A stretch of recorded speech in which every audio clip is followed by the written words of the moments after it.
Here's a question. What sounds the craziest? Shirtless luchadors pretending to be James Bond, Ugandan action movies made for like $12, or human-sized fish creatures playing sports? Let's find out! You've heard the saying, not all heroes wear capes. Well, for a 3-decade span, the Mexican film industry took it even further and didn't even let their heroes wear shirts. In the same way that American Hollywood continually casts Rock the Dwayne Johnson, Mexico produced a horde of films starring their own famous wrestlers. Yeah, I'm talking about luchadors just throwing down against every conceivable otherworldly threat, from aliens to extremely not safe for work vampires to whatever the hell this thing is.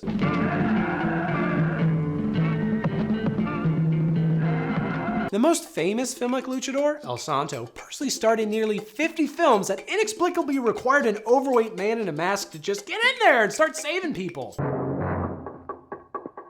One such film, Champions of Justice, is a sordid tale about an evil doctor who builds a machine that turns regular little people into super strong wrestling little people. To stop this horrifying development, 5 luchadors band together and get the crap beaten out of them by dwarves.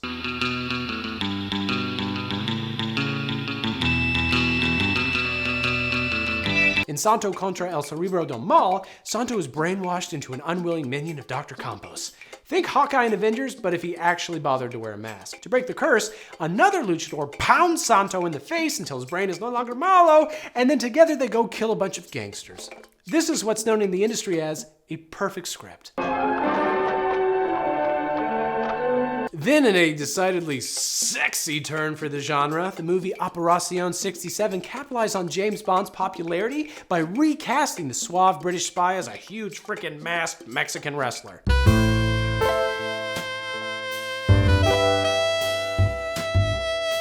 The hero never removes his mask throughout the entire movie because, quote, doing so would put all other men to shame.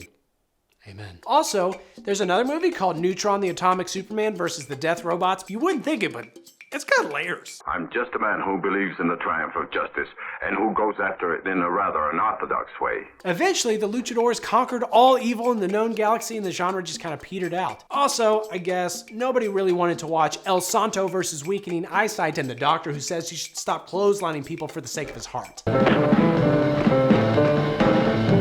For decades, Uganda was ruled by the vicious Idi Amin. The Ugandan film industry, like Hollywood, deals with this horrific past directly. According to Ugandan director Isaac Nabwana, being that Idi Amin killed people, we should also kill people to help rub off the bad image. That doesn't sound quite right, but ooh, explosions! A few years ago, Hollywood gained some internet infamy with the viral hit Who Killed Captain Alex and its hilariously low-quality CGI. But that was just the start. In another movie, self-proclaimed Ebola hunters tried to stomp out Ebola in the developing world by just shooting and kicking things to death. Hey, what was that called? No, I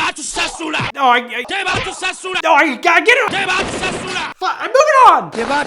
Then there's a movie that claims to be the Ugandan Expendables, but honestly, compared to Stallone's version, it's way better.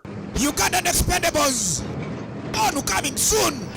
The movies are all insane, obviously, but what's truly refreshing about Hollywood is how nobody's under the impression that they're trying to make high art. They just want to make action movies, and by God, they're doing it! Arguably, the best part is how when these movies are shown in Ugandan theaters, they're often presented by a video jockey. This MC talks over the entire movie, yelling things like, quote, now expect the unexpectable, and action is coming, I promise you, which I'm pretty sure are both taglines for Matrix 4.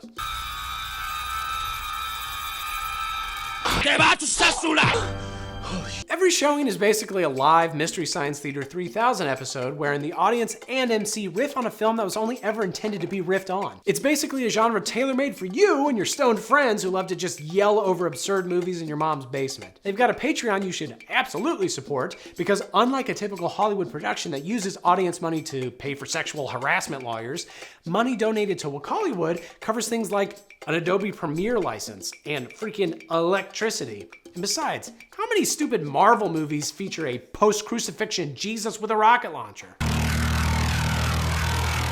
And finally, a few years ago, a guy named Hans named guy hands, made a real movie called Crust about a probably not real boxing shrimp. The whole thing was this insane attempt to create a flop, a la the producers, so that he could recover the money in a tax avoidance, tax relief scheme. The movie did fail, but it also became a huge sensation in Japan because of course it did.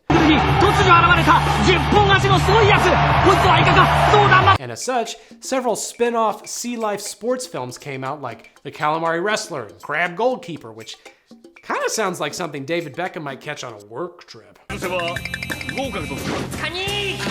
They're all just sort of Air Bud with a man in a massive crustacean outfit instead of a real dog. And it's hard to find a ton of info on this genre because I live in stupid America where nobody dresses up like sea creatures anymore. But if you do find anything, please tell me about it. I must see more for science.